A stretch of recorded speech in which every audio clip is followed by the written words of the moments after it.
এই অতিরিক্ত গরমে বাচ্চারা স্কুল থেকে বাড়ি ফিরলে ভাবছেন কী বানিয়ে দেবেন, তো খুব চটজলদি বাড়িতে থাকা জিনিস দিয়ে বানিয়ে ফেলুন এই ভিন্ন স্বাদের দইয়ের মিক্সড শরবতটি। শরবতটি বানানোর জন্য যা যা উপকরণ লেগেছে সেটি হলো দই, লবণ, মধু। আমি চিনি ব্যবহার করিনি, চিনির পরিবর্তে আমি মধু নিয়েছি, যেটি আমাদের শরীরের জন্য খুবই উপকারী। আর এটা হচ্ছে চিয়া সিড, মানে চিয়া বীজ। চিয়া সিড, টক দই, মধু সব কিছুরই প্রচুর উপকারিতা আছে। শরবতটি রেডি করতে করতে এটার উপকারিতা সম্বন্ধে আপনাদের সাথে শেয়ার করব। তো প্রথমে আমি নিচ্ছি কলা। এটা আমাদের বাড়ির গাছের কলা। কলাগুলো ছোট ছোট টুকরো করে নেব, যাতে মিক্সচারে দিলে খুব তাড়াতাড়ি এটা মিশে যায়। আমি 2 গ্লাস শরবতের জন্য 4টি কলা নিয়েছি। আপনারা বেশি পরিমাণে করলে আর একটু বেশি কলা নেবেন। প্রতিটি গ্লাসে 2টি করে কলা নিয়েছি, আপনারা চাইলে 1টি করেও নিতে পারেন। আমার বাড়িতে অনেক কলা ছিল, সেই জন্যে আমি 2টি করে নিয়েছি। কলাটি টুকরো করতে করতে আপনাদের সাথে এর উপকারিতা সম্বন্ধে কিছু শেয়ার করি। কলা একটি এনার্জেটিক ফল, যার মধ্যে রয়েছে অ্যামাইনো অ্যাসিড। এটি আমাদের মানসিক চাপ রোধক হিসাবে কাজ করে। এরপর বলি টক দইয়ের উপকারিতা। টক দইয়ের উপকারিতা আমরা তো সবাই কম বেশি জানি। টক দইয়ে থাকে ল্যাকটিক অ্যাসিড, যেটি আমাদের দেহে হজম শক্তিকে বাড়াতে সাহায্য করে। এছাড়া থাকে ভিটামিন ডি, আর থাকে প্রচুর ক্যালসিয়াম। ক্যালসিয়াম থাকার জন্য দাঁত ও হাড়ের গঠনে সাহায্য করে। টক দই দুধের থেকে অনেক কম সময়ে হজম হয়, তাই যাদের দুধের সমস্যা তারা অবশ্যই টক দই খেতে পারেন। কলাগুলো টুকরো টুকরো করে কাটা হয়ে গেছে, আমি মিক্সচারের মধ্যে নিয়ে নিয়েছি। তারপরে এর মধ্যে দিলাম টক দই, সামান্য জল দিয়েছি। জল না দিলেও হয়, তো অল্প পরিমাণেই আমি জল দিয়েছি। এরপর দিব লবণ। আমি এখানে বিট নুন ব্যবহার করিনি, আপনারা চাইলে বিট নুনটাও ব্যবহার করতে পারেন। আমি সাদা লবণই ব্যবহার করেছি। এবার মিক্সচারটি ঘুরিয়ে নেব। বাইরে যা রৌদ্রের তাপ, আমরা কিছুতেই তো বাইরে বেরোতে পারছি না, কিন্তু বাচ্চাদের তো স্কুলে যেতেই হবে।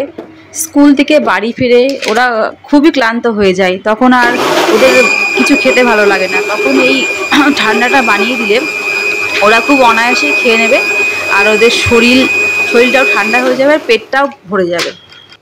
তো আমার ঘোরানো হয়ে গেছে, এইবারে গ্লাসে ঢালি। দেখুন কেমন হয়েছে মিক্সচারটা, বেশ সুন্দর থকথকে হয়েছে। আমরা দইয়ের অনেক রকমের শরবত খেয়েছি, কিন্তু এই ধরনের শরবত আমরা অনেকেই খাইনি। এটা অনেক বেশি পুষ্টিকর। এখানে প্রত্যেকটা জিনিসই খুবই পুষ্টিকর ও উপকারী। এইবার এর মধ্যে চিয়া সিড মিক্সড করব। চিয়া সিডের প্রচুর উপকারিতা আছে। যে কোনো সিড সবসময়ের জন্যই অনেক উপকারী হয়। চিয়া সিড আমাদের অনেক এনার্জি দেয়। এছাড়া মেদ কমাতেও চিয়া সিডের ভূমিকা আছে। পাশ থেকে আমার কুটুস তো খুব দুষ্টুমি করছে। আপনারা সবাই কুটুসের গলার আওয়াজ তো শুনতেই পাচ্ছেন। এই গরমে ছোট বাচ্চাদেরও খুব কষ্ট, ওরা তো কিছু মুখে বলতে পারে না। এরপর মধু মিক্সড করব। মধু দারুণ একটি উপকারী। এটা আমাদের উচ্চ রক্তচাপ কমাতে সাহায্য করে। ঠান্ডা, কাশি, সর্দি নিরাময়ে মধুর দারুণ কার্যকরী। আমার এই মধুর কালারটি দেখেছেন কত সুন্দর। আমার কোনো বাজারের কেনা মধু নয় এটি। আমার কর্তামশাইয়ের এক বন্ধু, উনি সুন্দরবন থেকে এই মধু সংগ্রহ করে নিয়ে আসেন, নিয়ে এসে এই বাড়িতে এই মধু বিক্রি করেন। আমরা সেখান থেকে এই মধুটা কিনেছি। এ কত সুন্দর হালকা একটা কালার। যদি আপনারাও এই নির্ভেজাল মধু পেতে চান, তাহলে আমাকে অবশ্যই কমেন্ট করবেন, আমি আপনাদের এই মধু পাওয়ার ব্যবস্থা করে দিতে পারি। তো কথা বলতে বলতে আমার শরবতটি বানানো রেডি।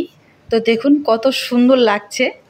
তো আমি এর মধ্যে একটু ড্রাই ফ্রুটস মিক্স করছি। দেখতে যত সুন্দর হয়েছে, খেতেও তার থেকে অনেক বেশি সুন্দর হয়েছে। যে আমার বড় গুলুমুলু স্কুলে যাওয়ার সময় আমাকে বলে গেছে, মা তুমি কিছু ঠান্ডা কিছু বানিয়ে রাখবে, আমি স্কুল থেকে বাড়ি এসে আমি ভাত খাবো না, আমি শরবতটা খাবো।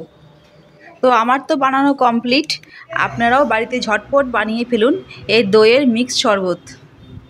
তো এই যে আমার বড় গুলুমুলু স্কুল থেকে চলে এসছে, এই যে টেস্ট করে বলবে কেমন হয়েছে।